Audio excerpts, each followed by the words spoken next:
Welcome to Mindset for Success, a We Global Studios podcast. We explore the psychological challenges that many successful women entrepreneurs face while building their businesses and how they have overcome them.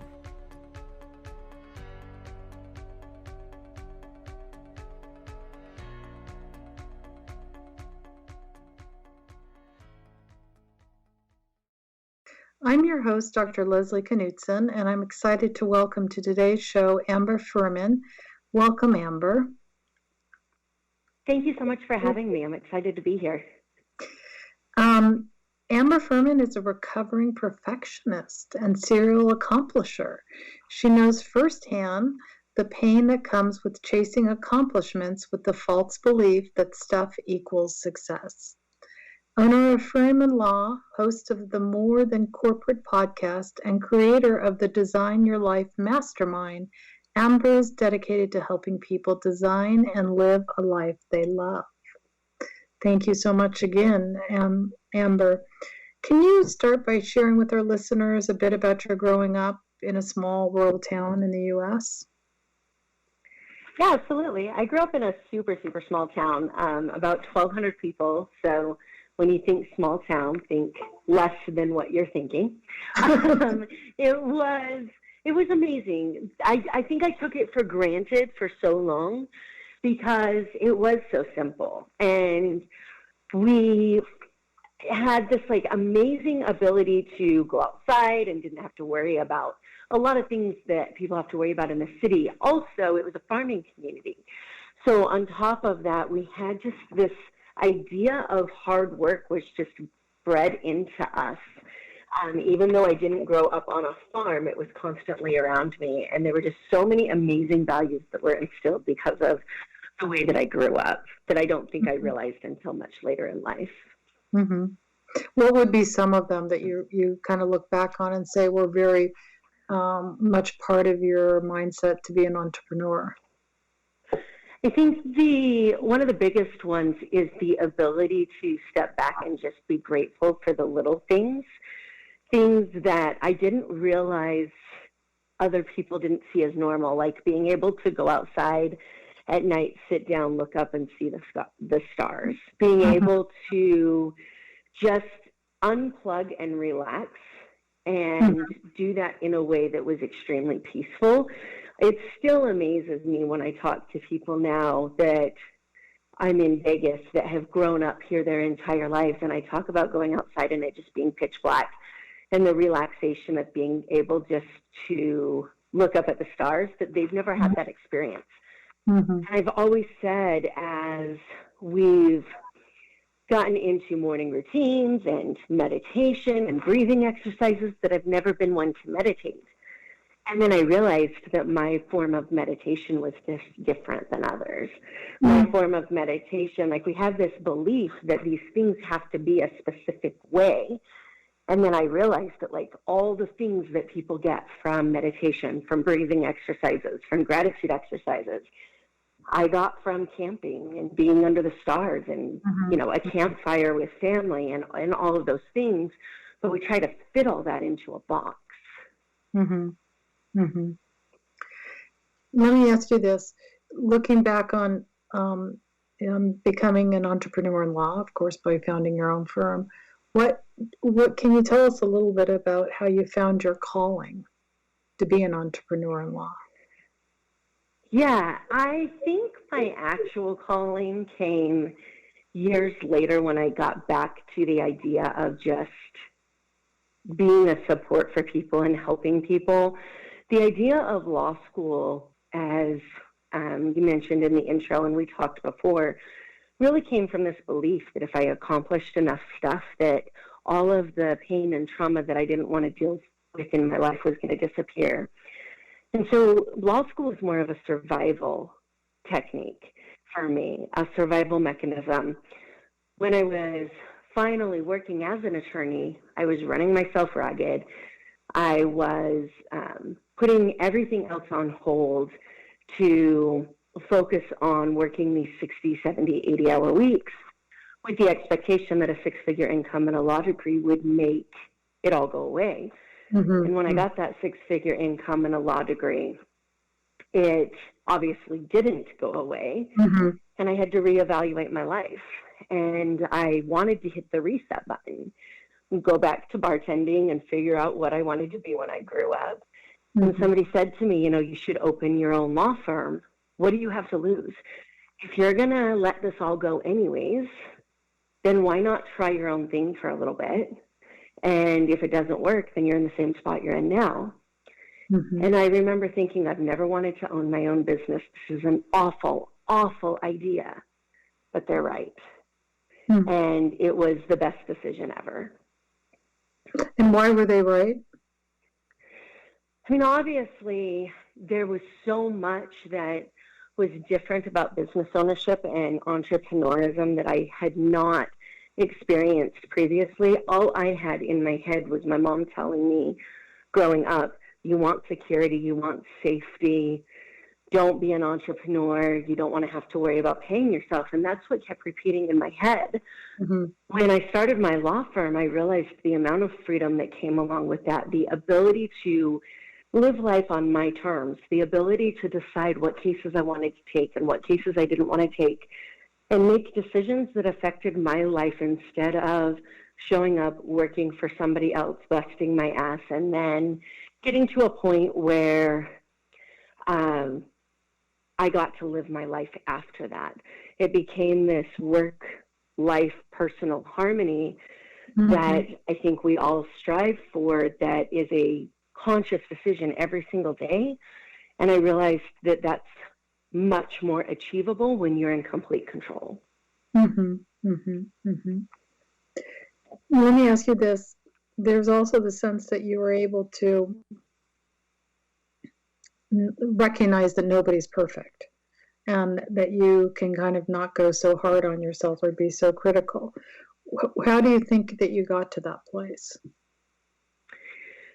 Sometimes I think I'm still trying, and I have to have a lot of people around me that remind me that nobody's perfect.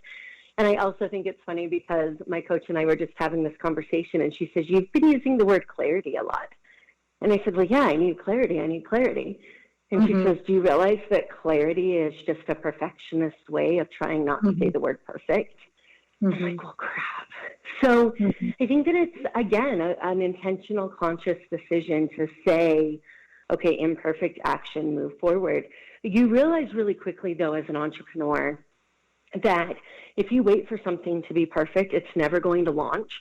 So when your income depends on getting a product out, when your income depends on getting a client to sign with you, when your income depends on doing the things and you're waiting until it's perfect to do those things, you start to realize one has to go. You either got to find another way to make money or you got to do something that's imperfect. And what's really interesting to me is that every time I've pushed something out that I thought, man, this is going to suck, but I don't have any other choice, those are the things that always resonate the most with people, because people want to know that they're not the only ones that are struggling. They're not the only ones that are stumbling, that this idea of perfect that we portray onto others, this pedestal that we put them on, is completely self-manufactured. And when you allow yourself to show up imperfect, you actually relate to others on a level that you could never have expected, because that's what they need to see and that's what they need to feel. So in many ways, you're someone who benefits from pushing yourself out of your comfort zone. I do benefit from pushing myself out of my comfort zone every day. It is a challenge I give myself every single day.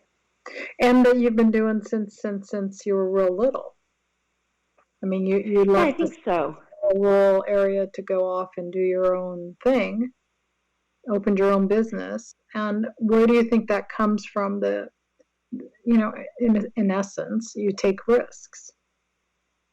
Yeah, I think that there's a big difference between the risks that I took before 2016 and the risks I took after.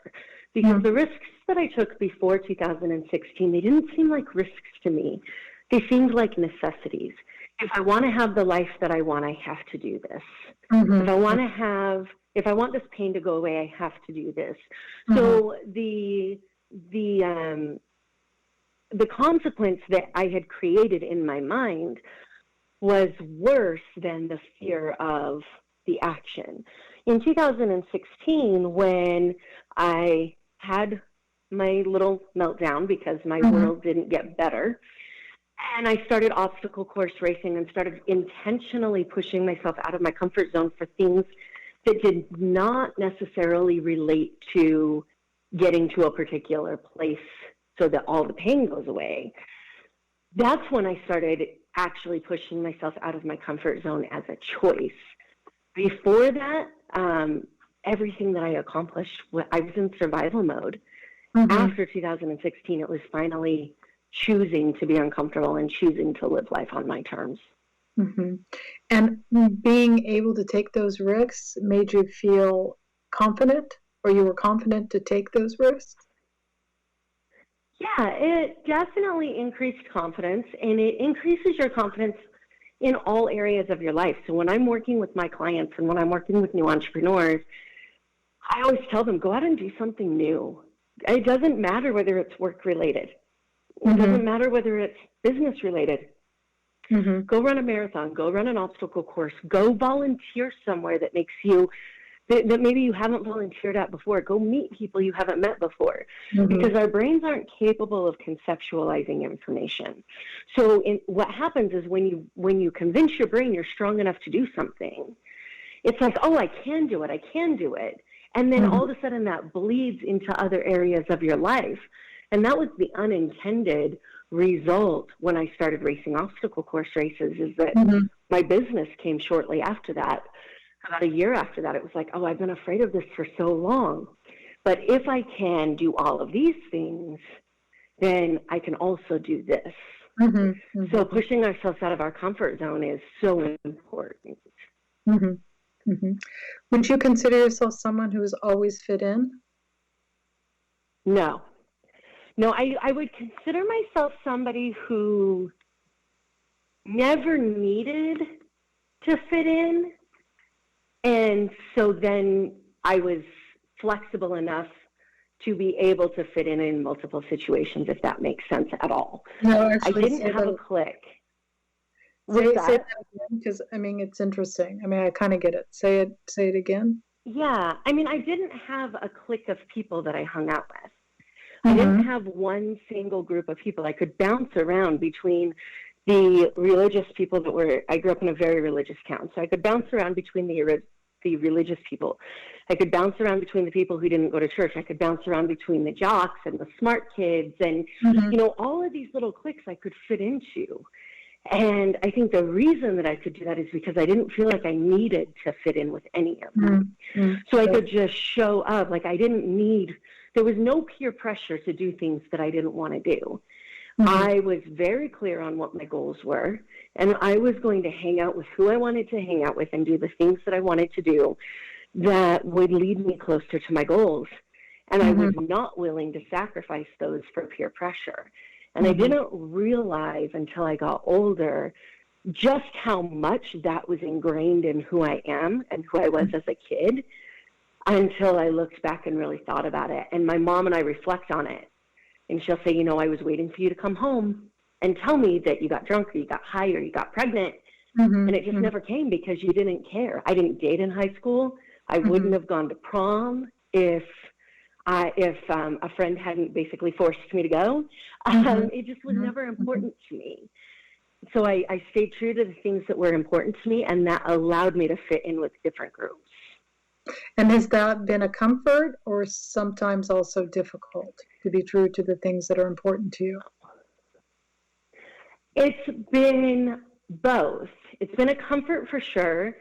It's also been difficult to ask myself why. Like, there are times where I'm involved in so many things that I have to step back and say, okay, what's the purpose of being involved in these?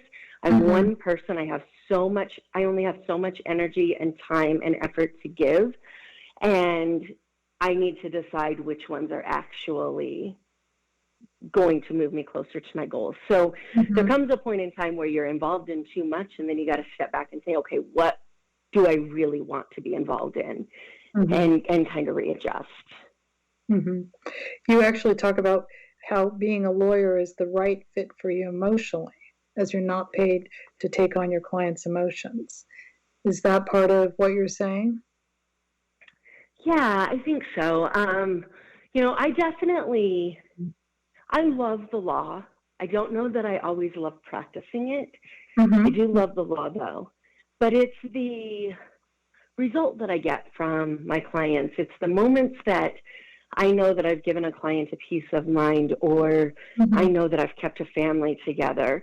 And that's the same reason that I found coaching so comfortable, and speaking and podcasting and all of those things so comfortable, is because it's the result, right? It's the peace of mind that I can give someone to know that we can't always control the outcome, but we can know that we took control of what we could and made the choices that were best for us with the knowledge and information and tools that we had available, so that no matter what the outcome is, we can find some solace in that.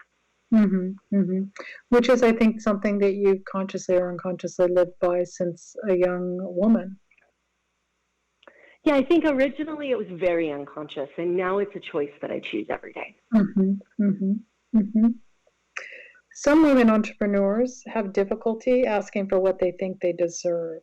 Have you ever experienced this? And if so, what have you done to overcome it? Oh my gosh, yes. And honestly, this is a recent overcoming for me. I recently got my trainer certification in neurolinguistics programming, and the things that I learned through that certification really helped me understand my relationship with myself and my relationship with emotions, and honestly, for the first time, truly love myself and know my worth. And it's a difficult question to answer because there's not one path for every single person. The only thing that I can say is that as hard as it is to hear, if you are having a problem asking for what you think you deserve, then there is unconsciously a question of whether you actually deserve it in the first place, and that's where you have to start. It's not the question, because if you knew you deserved it, if you had that self-worth and that self-love, then you wouldn't have a problem asking for it. So too many times we focus on the wrong thing. We focus on, how do I ask for it? Help me, with the actual language, when instead what we need to be focusing on is, why don't I think I deserve it? And it's an easier conversation between you and you now. It is a very easy, much easier conversation. That was not English.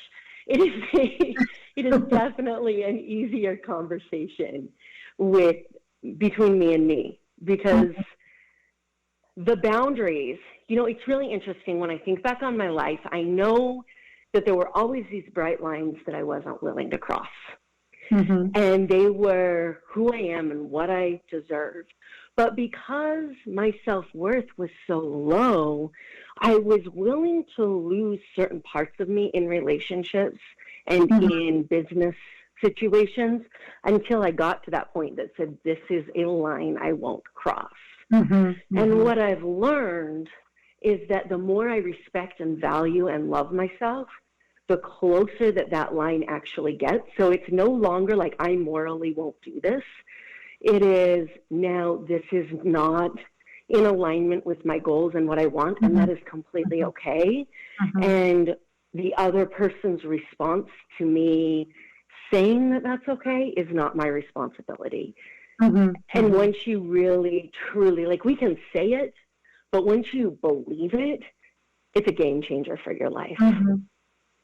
So this is, I think, related, although it kind of goes a little bit to the right here in terms of off the course. But you talk about not wanting, how important it was to realize that you didn't want to be identified as broken in terms of doing a lot of self-help, if I remember correctly, mentoring and stuff like that. And I think it would be really helpful for the audience to hear a little bit about your thinking behind that and why that was so important to you. Yeah, when I talk, in the past, when I would talk about my meltdown, which was panic attacks, anxiety attacks in the beginning of my therapy experience. When I would talk about that, I would talk about it as a breakdown, and I would talk about myself as being broken. Mm-hmm. And I realized, obviously the words we say to ourselves and others are extremely important. Mm-hmm. And when you constantly describe yourself as broken, you're now looking for somebody to fix you. And when you're looking for somebody to fix you, you're giving control of your life to the person that you think can fix you. And so unconsciously what would happen is I would get in rooms of people who would respect me for who I am and what I've accomplished. Yet because I didn't think I deserved to be in that room because I was in my head broken, I would look for the person who would fix me, and then I would shrink. I would shrink down to the person that they could fix, for lack of a better word. And at some point in time, I quit using that word, and I started showing up to be taught and to learn instead of being fixed. Because when you show up to say, what can I learn from you? Then you take complete control over your growth, and you take complete control over the direction of your life. When you say, can you fix me?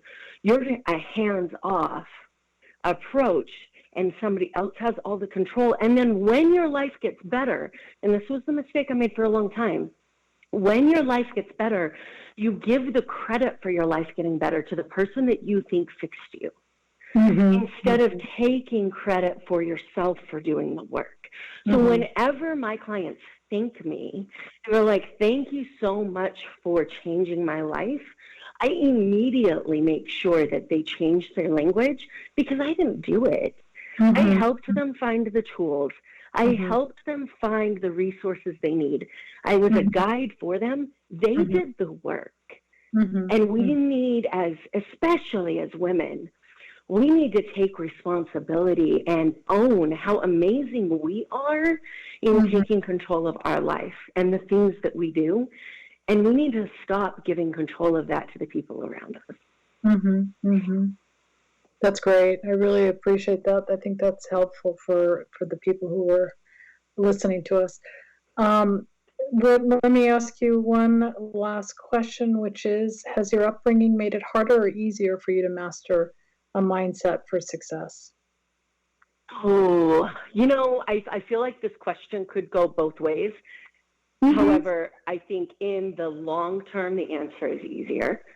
It has given me a trust in knowing that, before I had the self-worth, before I had the self-love, I deep down inside had this trust that I was capable of so much more because of all of the trauma that I had been through, and because of everything that I had accomplished in a small town.